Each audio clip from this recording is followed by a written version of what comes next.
मैं जज्बात समझ सकती हूँ। किसी भी लड़की के लिए इतनी तल्ख हकीकत को कबूल करना बहुत मुश्किल है। जी मैं समझ सकती हूँ। मैं किससे शिकवा करूँ? अब्बू को भी नानी ने फंसा दिया है और आप एक लॉयर हैं और जाहिर सी बात है जो आपके पास केस लेकर आएगा आप उसकी सुनेंगी। बहुत समझदार लगती हूँ इतनी छोटी सी उम्र में। अच्छा अब मुझे फरीन ये बताएं, आपका भी दिल तो ये करता होगा ना कि आपकी अम्मी का जो असल कातिल है वो पकड़ा जाए। अम्मी के कातिल को सज़ा मिलनी चाहिए और अगर अब्बू ही अम्मी के असली कातिल हैं तो मेरे दिल में उनके लिए कोई हमदर्दी नहीं होगी। और वो 3 लड़के, आपको नहीं लगता कि वो भी आपकी अम्मी के कातिल हो सकते हैं? कौन? वो तीनों गुंडे? उनकी तो अब्बू के साथ दुश्मनी थी, अम्मी से क्या लड़ाई उनकी। आपका इंस्टीट्यूट किस तरफ है? करीमाबाद में। बेटा आप अपना घर दिखाएंगे मुझे, ख़ास तौर पे आपकी अम्मी की चीज़ें, उनका कंप्यूटर वगैरह? जी ज़रूर। वैसे तो अम्मी के इंतकाल के बाद अम्मी का लैपटॉप अब्बू यूज़ करते हैं, तो हो सकता है उन्होंने उनका डेटा डिलीट कर दिया हो, उसमें कुछ काम करना मिले आपको, लेकिन फिर भी मैं आपको दिखा देती हूँ। आइए।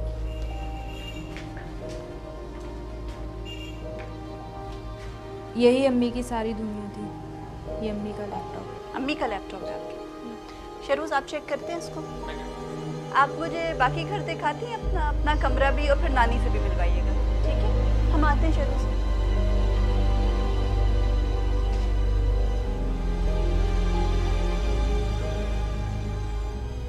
फरीन आपका कमरा है ये? जी मेरा रूम। अच्छा नानी से आपके मिल सकती हूँ मैं? जी मैं देख कर आती हूँ, सो तो नहीं रही। ओके।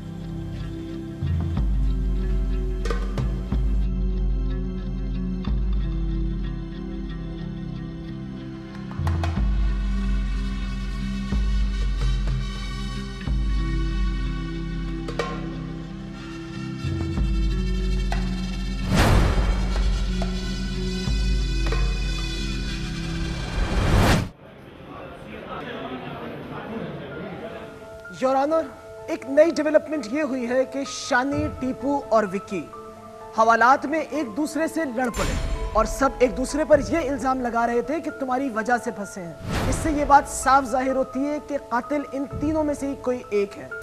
योर ऑनर, मेरे क्लाइंट्स गुज़िश्ता 1 माह से इन्वेस्टिगेशन डिपार्टमेंट के लॉकअप में हैं और कैदोबंद की सोबतें इंसान को चिड़चिड़ा बना देती हैं। योर ऑनर, असल कातिल बरकतुल्लाह है जिसे मुसलसल नज़रअंदाज किया जा रहा है। बरकतुल्लाह भी सुरजानी में रहता है और समीना बीवी की लाश भी सुरजानी से मिली है। अगर पुलिस सही सिमत में तफ्तीश करे तो बरकतुल्लाह के खिलाफ ठोस सबूत मिल जाएंगे। ये ऑनर, इससे पहले कि ये बहस किसी रॉन्ग डायरेक्शन में जाए और अदालत का वक्त ज़ाया हो, मैं कुछ कहना चाहती हूँ। जी फरमाइए। सर, मेरे इतने सालों की लीगल प्रैक्टिस में कभी कभार ऐसा भी हुआ है कि इंसाफ के तकाजे पूरे करने के लिए मुझे अपना स्टैंस तब्दील करना पड़ता है, और आज के इस केस में भी कुछ ऐसी ही सूरत हाल है। आप कहना क्या चाहती हैं? सर, मैं ये कहना चाहती हूँ कि समीना फराज के कत्ल का मुअम्मा मैंने हल कर लिया है और बहुत ही अफसोसनाक शवाहिद सामने आए हैं। तो गोया अब इस नतीजे पर पहुंच चुकी हैं कि मेरे क्लाइंट बेगुनाह हैं। फिलहाल तो सूरत हाल ऐसी ही लगती है कि इन 3 मुल्ज़मान में से ही एक असल कातिल है। मिस आमना, आप ये क्या ड्रामा रचा रही हैं? आपका मेरे क्लाइंट से कोई लेना देना नहीं है। अगर आप रुकैया बेगम की तरफ से दायर करदा केस नहीं लड़ना चाहती तो विथड्रॉ करें और घर जाएं। वकील साहब, वकालत का जो हल्फ मैंने उठाया था वही हल्फ आपने भी उठाया होगा, और उसी हल्फ का तकाजा है कि हम सच और इंसाफ का साथ दें। Anyway your honour, may I reveal the real facts now? Yes, granted. Your honour, मैं फराज साहब की साहबजादी फरीन से कुछ सवालात करना चाहती हूँ। Yes, permission granted. जी फरीन, सबसे पहले तो आपका बहुत शुक्रिया कि उस दिन मैं आपके घर आई तो आपने मुझे इस केस के हवाले से बहुत कुछ देखने और समझने का मौका दिया। आप मुझे ये बताइएगा कि क्या आप वाकई में ये चाहती हैं कि आपकी वालिदा का असल कातिल पकड़ा जाए?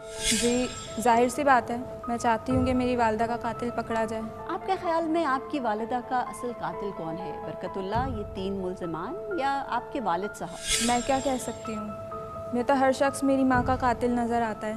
बरकतुल्लाह एक ख़तरनाक आदमी है, उसने मेरे सामने अम्मी को खंजर दिखा के धमकियाँ दी, और शानी और उसके दोस्तों की दुश्मनी मेरे अब्बू से है।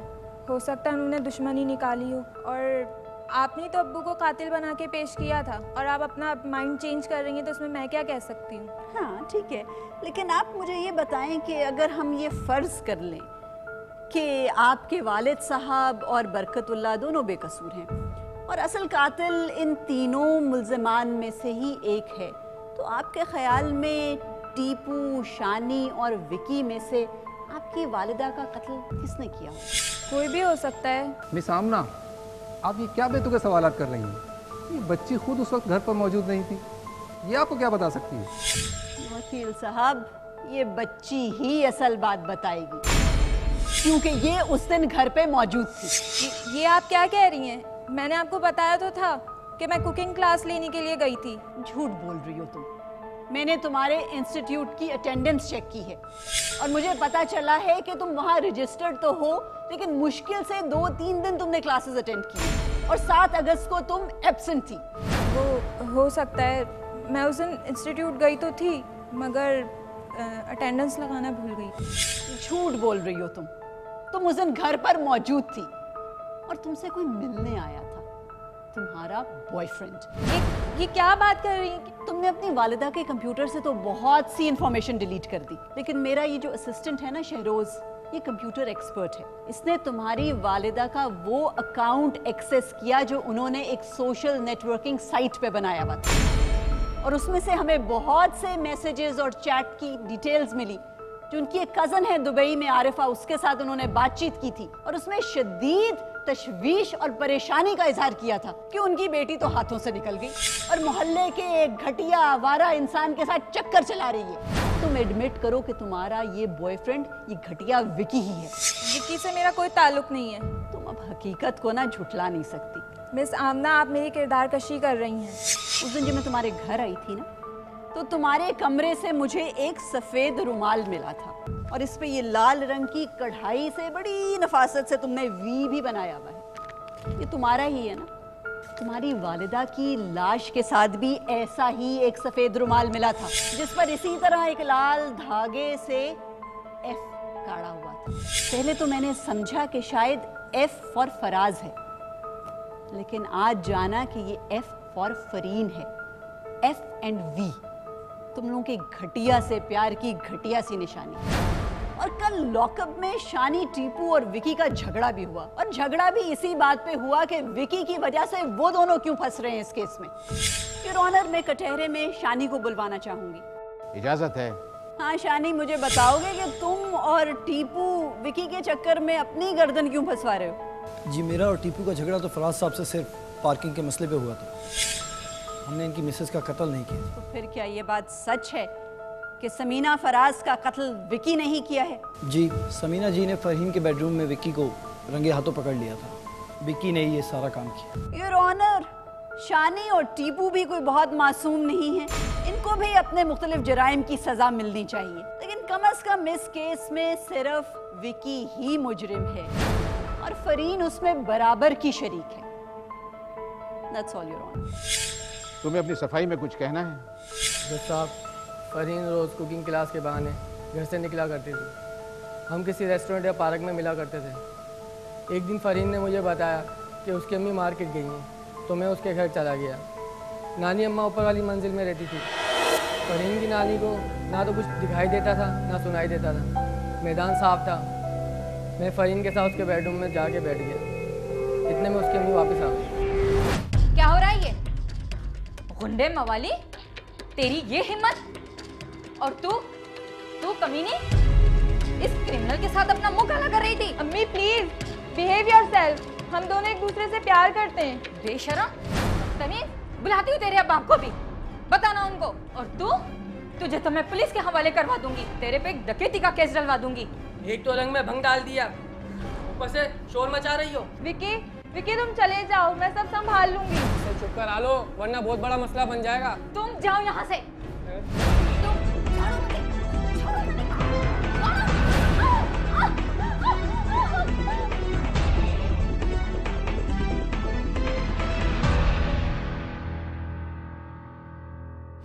तू मर गई? यार, मैं तो इन्हें बेहोश कर रहा था। मुझे क्या पता था ये मर जाएंगी। अब क्या करें? तुम फिक्र नहीं करो, मैं लाश को ठिकाने लगा दूंगा, किसी को कुछ पता नहीं चलेगा। गाड़ी की चाबी ला के दो मुझे जल्दी से।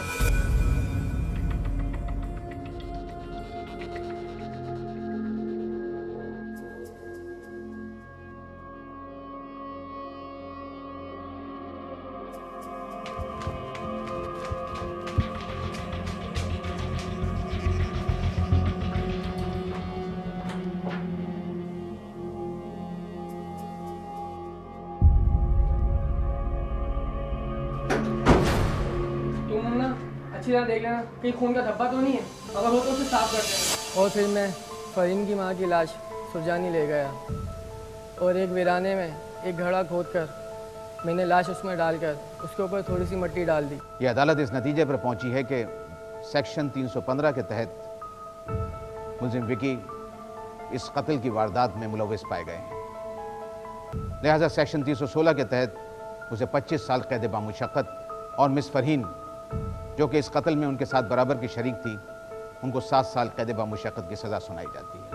मुलजिम टीपू और शानी चूँकि इस केस में उनकी कोई इन्वॉल्वमेंट नहीं पाई गई, लिहाजा ये अदालत हुक्म देती है कि अगर उनके खिलाफ किसी भी अदालत में ज़ेर समात कोई केस नहीं है और किसी पुलिस स्टेशन में उनके खिलाफ कोई FIR लॉज नहीं है तो अदालत उनको भी बरी करती है। बरकतुल्लाह के खिलाफ कोई सबूत नहीं मिले हैं, लिहाजा अदालत उसको भी बरी करती है।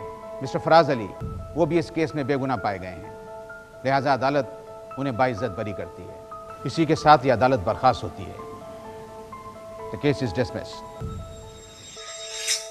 कोर्ट नंबर 5 में आज जो केस पेश किया गया, ये वाकया 2008 में जनूबी पंजाब के एक शहर में पेश आया, जिसमें एक नौजवान लड़की ने अपने एक आशना के साथ मिलकर अपनी मां का कत्ल किया और लाश एक वीराने में दफना दी। इस केस की ड्रामाई तश्कील में नाम, मकाम और किरदारों में बवजूह रद्दबदल किया गया है। आप भी अगर कोर्ट नंबर 5 में कोई मुकदमा पेश करना चाहते हैं तो हमें ईमेल कीजिए court5@sama.tv।